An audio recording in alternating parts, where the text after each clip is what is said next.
What is wickedness? It is that which many time and often thou hast already seen and known in the world. And so oft as anything doth happen that might otherwise trouble thee, let this memento presently come to thy mind, that it is that which thou hast already often seen and known. Generally, above and below, thou shalt find but the same things. The very same things whereof ancient stories, middle-age stories, and fresh stories are full, whereof towns are full, and houses full. There is nothing that is new. All things that are both usual and of little continuance. 2. What fear is there that thy dogmata, or philosophical resolutions and conclusions, should become dead in thee, and lose their proper power and efficacy to make thee live happy, as long as those proper and correlative fancies, and representations of things on which they mutually depend, which continually to stir up and revive is in thy power, are still kept fresh and alive. It is in my power concerning this thing that is happened, whatsoever it be, to conceit that which is right and true. If it be, why then am I troubled?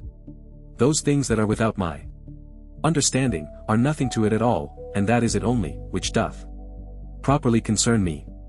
Be always in this mind, and thou wilt be right. 3. That which most men would think themselves most happy for, and would prefer before all things, if the gods would grant it unto them after their deaths, thou mayst whilst thou livest grant unto thyself, to live again. See the things of the world again, as thou hast already seen them. For what is it else to live again? Public shows and solemnities with much pomp and vanity, stage plays, flocks and herds, conflicts and contentions. A bone thrown to a company of hungry curs, a bait for greedy fishes, the painfulness and continual burden-bearing of wretched ants, the running to and fro of terrified mice, little puppets drawn up and down with wires and nerves, these be the objects of the world. Among all these thou must stand steadfast, meekly affected, and free from all manner of indignation, with this right ratiocination and apprehension, that as the worth is of those things which a man doth affect, so is in very deed every man's worth more or less. For, word after word, every one by itself, must the things that are spoken be conceived and understood, and so the things that are done. Purpose after purpose, every one by itself likewise. And as in matter of purposes and actions, we must presently see what is the proper use and relation of every one, so of words must we be as ready to consider of every one what is the true meaning and signification of it according to truth and nature, however it be taken in common use. Is my reason and understanding sufficient for this, or no? If it be sufficient, without any private applause, or public ostentation as of an instrument, which by nature I am provided of, I will make use of it for the work in hand, as of an instrument, which by nature I am provided of. If it be not, and that otherwise it belong not unto me particularly as a private duty, I will either give it over, and leave it to some other that can better effect it, or I will endeavor it, but with the help of some other, who with the joint help of my reason, is able to bring somewhat to pass, that will now be seasonable and useful for the common good. 4. Whatsoever I do either by myself, or with some other, the only thing that I must intend, is, that it be good and expedient for the public. For as for praise, consider how many who once were much commended, are now already quite forgotten, yea they that commended them, how even they themselves are long since dead and gone. Be not therefore ashamed, whensoever thou must use the help of others. For whatsoever it be that lieth upon thee to effect, thou must propose it unto thyself, as the scaling of walls is unto a soldier. And what if thou through either lameness or some other impediment art not able to reach unto the top of the battlements alone, which with the help of another thou mayst, wilt thou therefore give it over, or go about it with less courage and alacrity, because thou canst not effect it all alone? 6. Let not things future trouble thee. For if necessity so require that they come to pass, thou shalt, whensoever that is, be provided for them. With the same reason, by which whatsoever is now present, is made both tolerable and acceptable unto thee. All things are linked and knitted together, and the knot is sacred, neither is there anything in the world that is not kind and natural in regard of any other thing, or, that hath not some kind of reference and natural correspondence with whatsoever is in the world besides. For all things are ranked together, and by that Decency of its due place and order that each particular doth observe. They all concur together to the making of one and the same. Kappa sigma mu omicron or world, as if you said, a comely piece, or an orderly composition. For all things throughout, there is but one and the same order, and through all things, one and the same God, the same substance and the same law. There is one common reason, and one common truth, that belongs unto all reasonable creatures, for neither is there save one perfection of all creatures that are of the same kind, and partakers of the same reason. 7. Whatsoever is material, doth soon vanish away into the common substance of the whole, and whatsoever is formal, or whatsoever doth animate that which is material, is soon resumed into the common reason of the whole, and the fame and memory of anything, is soon swallowed up by the general age and duration of the whole. 8. To a reasonable creature, the same action is both according to nature, and according to reason. 9. Straight of itself, not made straight. X. As several members in one body united, so are reasonable creatures in a body divided and dispersed, all made and prepared for one common operation. And this thou shalt apprehend the better, if thou shalt use thyself often to say to thyself, I am mu lambda omicron, or a member of the mass and body of reasonable substances. But if thou shalt say I am mu rho omicron, or a part, thou dost not yet love men from thy heart. The joy that thou takest in the exercise of bounty, is not yet grounded upon a due ratiocination and right apprehension of the nature of things. Thou dost exercise it as yet upon this ground barely, as a thing convenient and fitting, not, as doing good to thyself, when thou dost good unto others. 11. Of things that are external, happen what will to that which can suffer by external accidents. Those things that suffer let them complain themselves, if they will, as for me, as long as I conceive no such thing. That which is happened is evil, I have no hurt, and it is in my power not to conceive any such thing. 12. Whatsoever any man either doth or saith, thou must be good, not for any man's sake, but for thine own nature's sake, as if either gold, or the emerald, or purple, should ever be saying to themselves, whatsoever any man either doth or saith, I must still be an emerald, and I must keep my color. 13. This may ever be my comfort and security, my understanding, that ruleth over all, will not of itself bring trouble and vexation upon itself. This I say, it will not put itself in any fear, it will not lead itself into any concupiscence. If it be in the power of any other to compel it to fear, or to grieve, it is free for him to use his power. But sure if itself do not of itself, through some false opinion or supposition, incline itself to any such disposition, there is no fear. For as for the body, why should I make the grief of my body, to be the grief of my mind? If that itself can either fear or complain, let it. But as for the soul, which indeed, can only be truly sensible of either fear or grief, to which only it belongs according to its different imaginations and opinions, to admit of either of these, or of their contraries, thou mayst look to that thyself, that it suffer nothing. Induce her not to any such opinion or persuasion.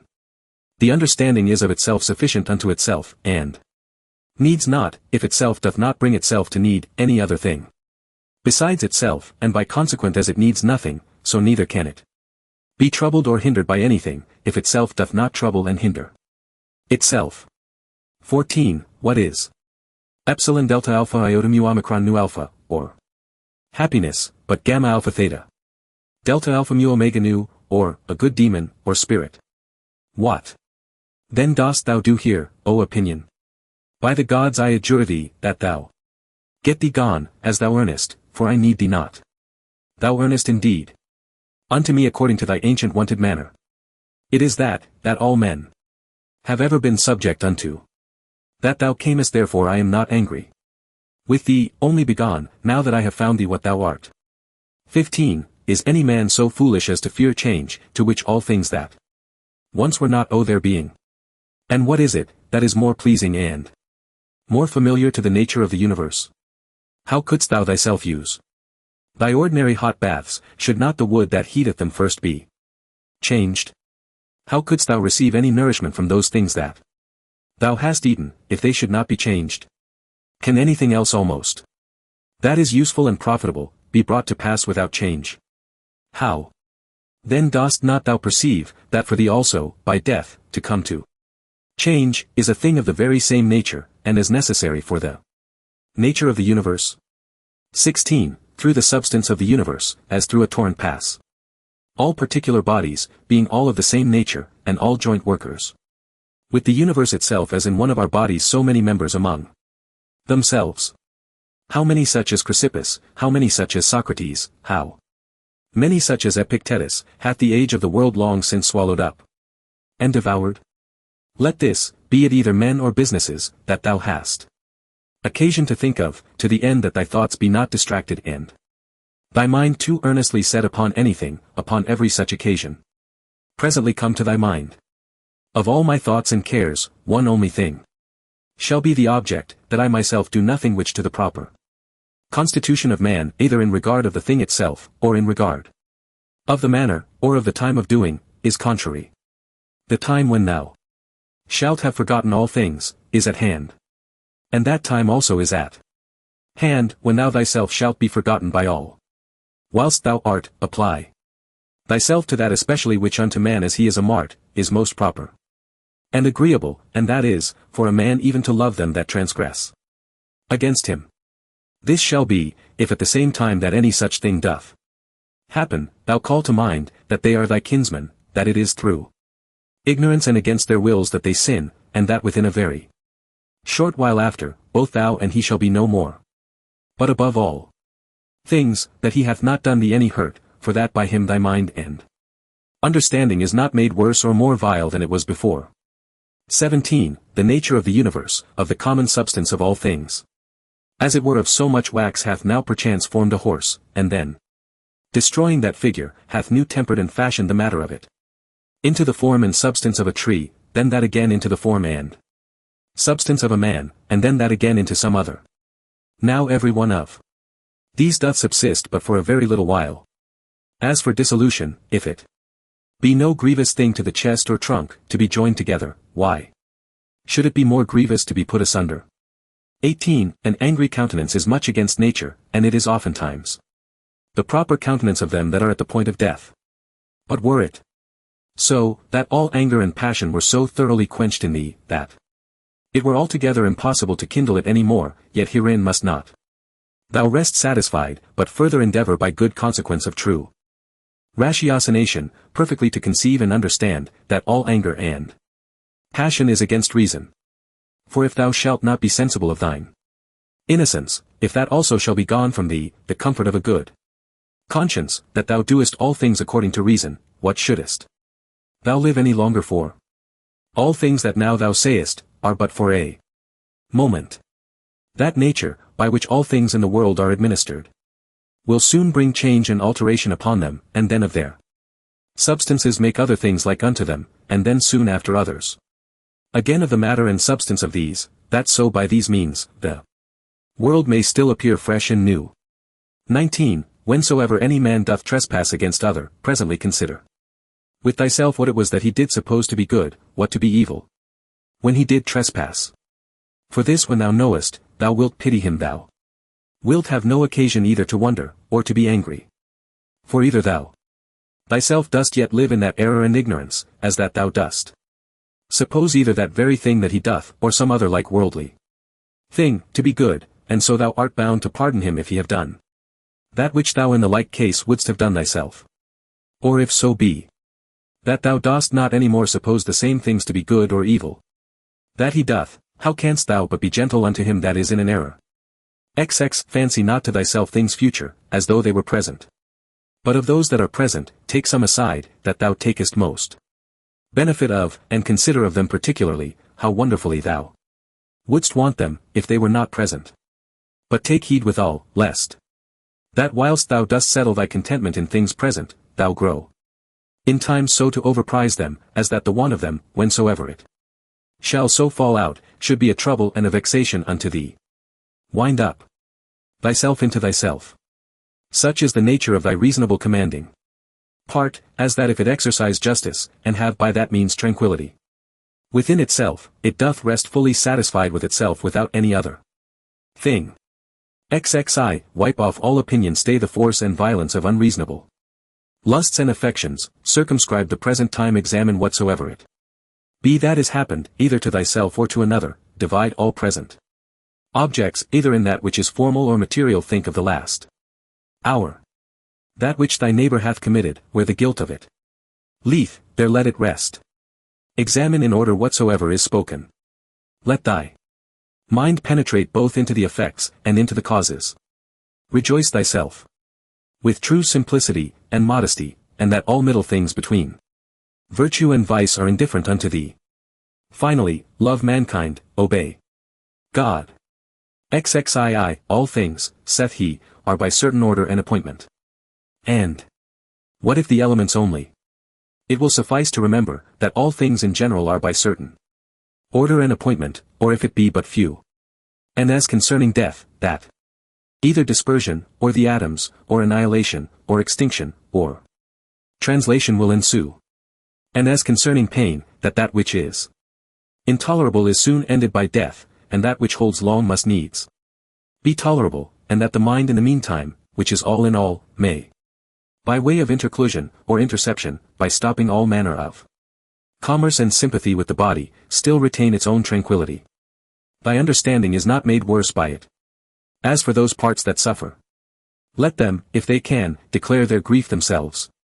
As for praise and commendation, view their mind and understanding, what estate they are in, what kind of things they fly, and what things they seek after, and that as in the seaside, whatsoever was before to be seen, is by the continual succession of new heaps of sand cast up one upon another, soon hid and covered, so in this life, all former things by those which immediately succeed. XIII, out of Plato. He then whose mind is endowed with true magnanimity, who hath accustomed himself to the contemplation both of all times, and of all things in general, can this mortal life, thinkest thou, seem any great matter unto him? It is not possible, answered he. Then neither will such a one account death a grievous thing? By no means. XIV, out of Antisthenes. It is a princely thing to do well, and to be ill spoken of. It is a shameful thing that the face should be subject unto the mind, to be put into what shape it will, and to be dressed by it as it will, and that the mind should not bestow so much care upon herself, as to fashion herself, and to dress herself as best becometh her. XXV, out of several poets and comics. It will but little avail thee to turn thine anger and indignation upon the things themselves that have fallen across unto thee.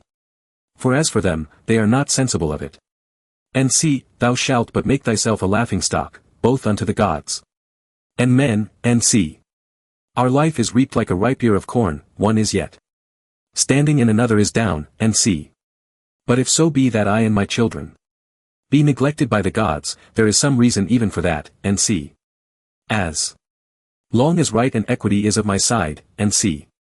Not to lament with them. Not to tremble, and see. XXVIII, out of Plato. My answer, full of justice and equity, should be this: thy speech is not right, O man. If thou supposest that he that is of any worth at all, should apprehend either life or death, as a matter of great hazard and danger, and should not make this rather his only care, to examine his own actions, whether just or unjust, whether actions of a good, or of a wicked man, and see. For thus in very truth stands the case. O ye men of Athens!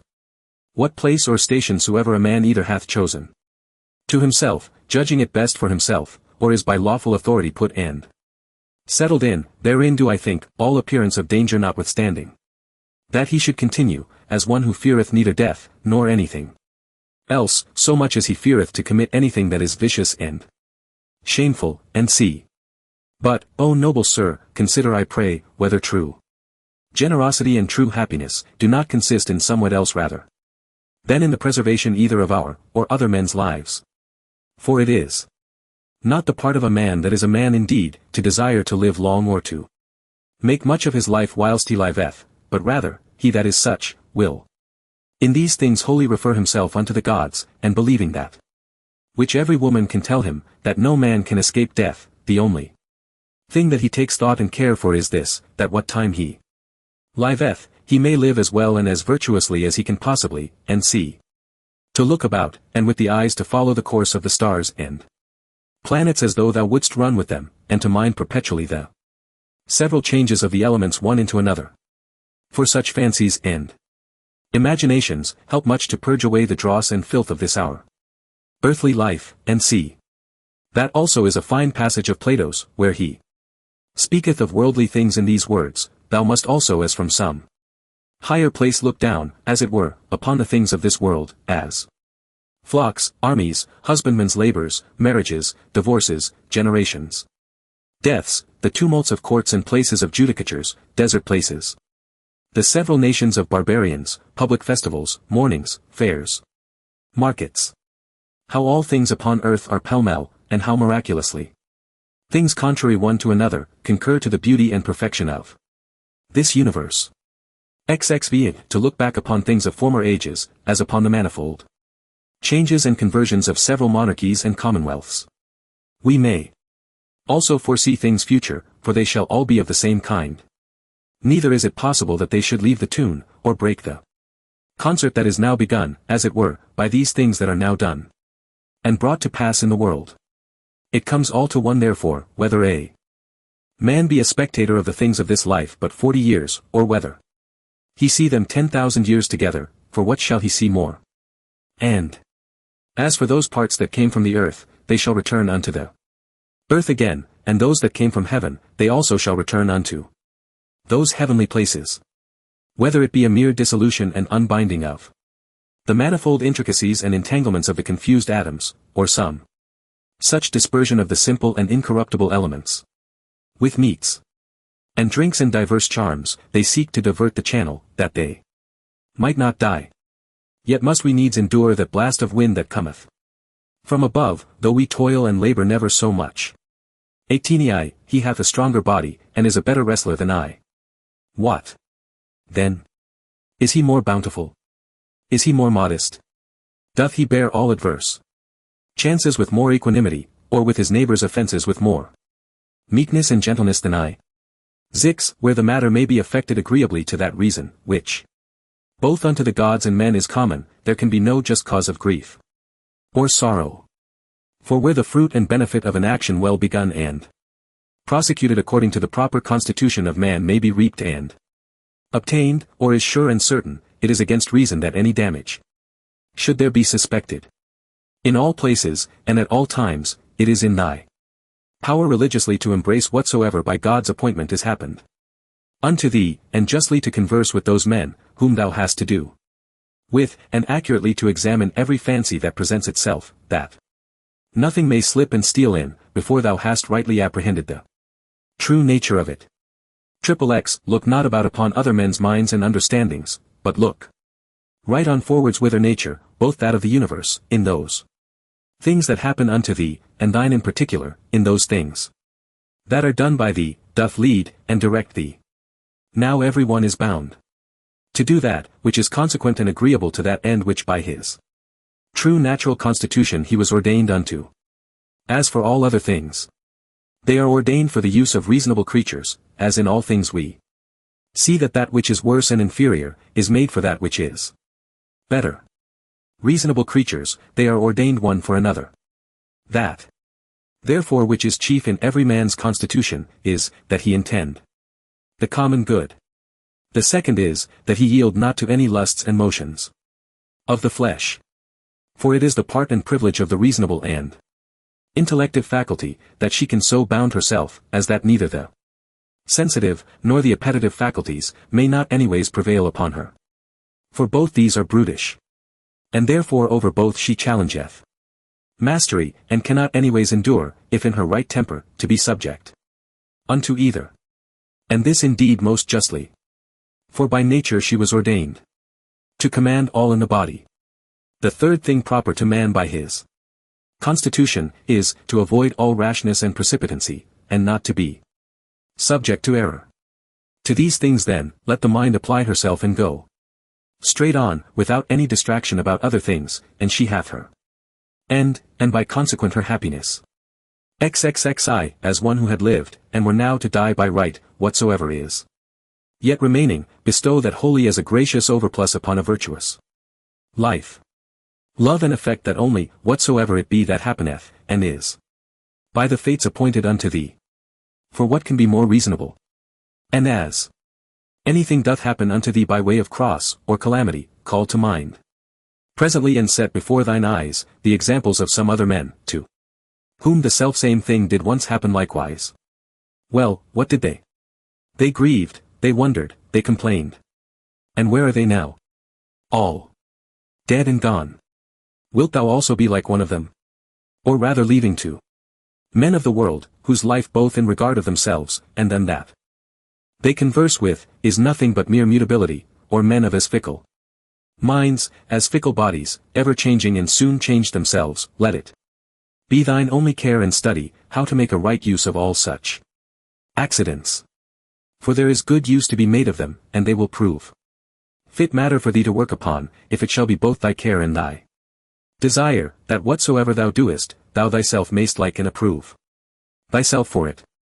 And both these, see, that thou remember well, according as the diversity of the matter of the action that thou art about shall require. Look within, within is the fountain of all good. Such a fountain, where springing waters can never fail, so thou dig still deeper and deeper. XXXII, thou must use thyself also to keep thy body fixed and steady, free from all loose fluctuant either motion, or posture. And as upon thy face and looks, thy mind hath easily power over them to keep them to that which is grave and decent, so let it challenge the same power over the whole body also.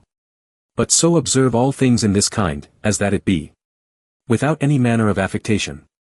33. The art of true living in this world is more like a wrestler's than a dancer's practice. For in this they both agree, to teach a man whatsoever falls upon him, that he may be ready for it, and that nothing may cast him down. XXXIV, thou must continually ponder and consider with thyself, what manner of men they be, and for their minds and understandings what is their present estate, whose good word and testimony thou dost desire. 4. Then neither wilt thou see cause to complain of them that offend against their wills, or find any want of their applause, if once thou dost but penetrate into the true force and ground both of their opinions, and of their desires. No soul, saith he, is willingly bereft of the truth, and by consequent, neither of justice, or temperance, or kindness, and mildness, nor of anything that is of the same kind. It is most needful that thou shouldst always remember this. For so shalt thou be far more gentle and moderate towards all men. XXXV, what pain soever thou art in, let this presently come to thy mind. That it is not a thing whereof thou needest to be ashamed, neither is it a thing whereby thy understanding, that hath the government of all, can be made worse. For neither in regard of the substance of it, nor in regard of the end of it, which is, to intend the common good, can it alter and corrupt it. This also of Epicurus mayst thou in most pains find some help. Of, that it is, neither intolerable, nor eternal, so thou keep thyself to the true bounds and limits of reason and give not way to opinion. This also thou must consider, that many things there be, which oftentimes unsensibly trouble and vex thee, as not armed against them with patience. Because they go not ordinarily under the name of pains, which in very deed are of the same nature as pain, as to slumber unquietly, to suffer heat, to want appetite. When therefore any of these things make thee discontented, check thyself with these words, now hath pain given thee the foil, thy courage hath failed thee. XXXVI, take heed lest at any time thou stand so affected, though towards unnatural evil men, as ordinary men are commonly one towards another. XVI, how know we whether Socrates were so eminent indeed, and of so extraordinary a disposition?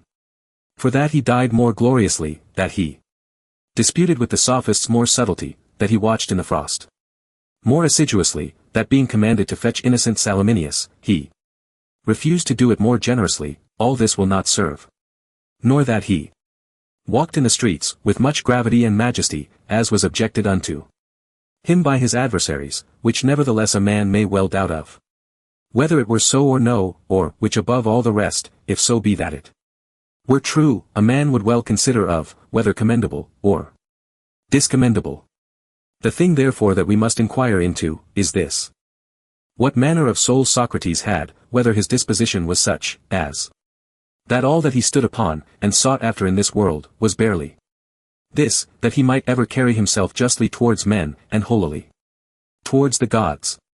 Neither vexing himself to no purpose at the wickedness of others, nor yet ever condescending to any man's evil fact, or evil intentions, through either fear, or engagement of friendship. Whether of those things that happened unto him by God's appointment, he neither did wonder at any when it did happen, or thought it intolerable in the trial of it.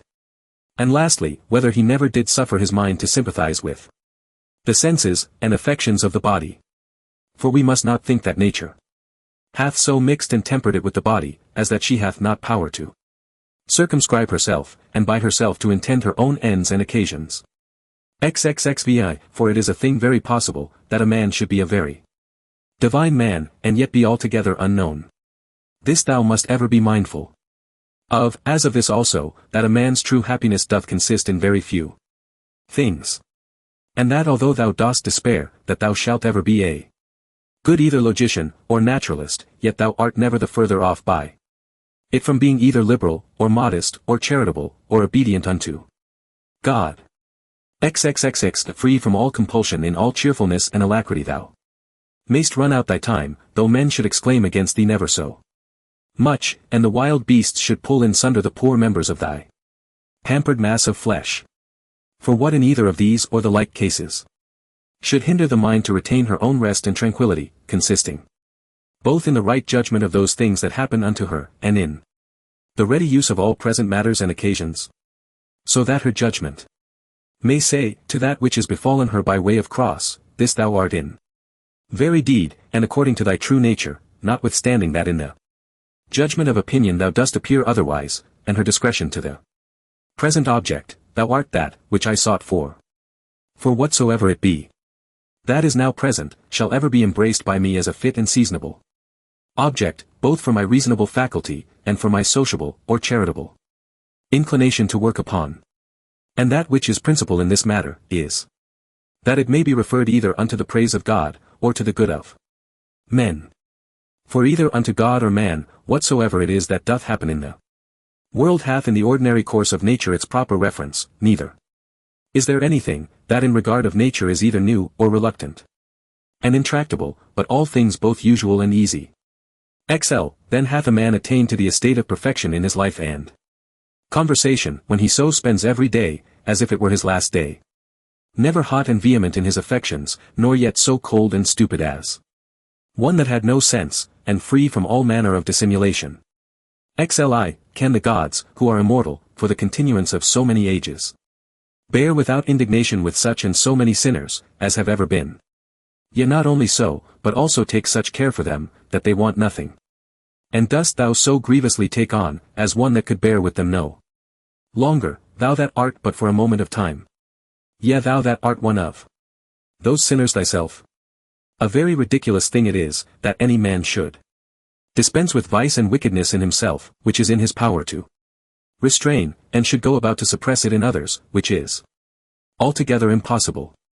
XLII, what object soever, our reasonable and sociable faculty doth meet with, that affords nothing either for the satisfaction of reason, or for the practice of charity, she worthily doth think unworthy of herself. XLII, when thou hast done well, and another is benefited by thy action, must thou like a very fool look for a third thing besides, as that it may appear unto others also that thou hast done well, or that thou mayest in time receive one good turn for another. No man useth to be weary of that which is beneficial unto him. But every action according to nature, is beneficial. Be not weary then of doing that which is beneficial unto thee, whilst it is so unto others. XLIV, the nature of the universe did once certainly before it was created, whatsoever it hath done since, deliberate and so resolve upon the creation of the world. Now since that time, whatsoever it is, that is and happens in the world, is either but a consequent of that one and first deliberation, or if so be that this ruling rational part of the world takes any thought and care of things particular, they are surely his reasonable and principal creatures, that are the proper object of his particular care and providence. This often thought upon, will much conduce to thy tranquillity.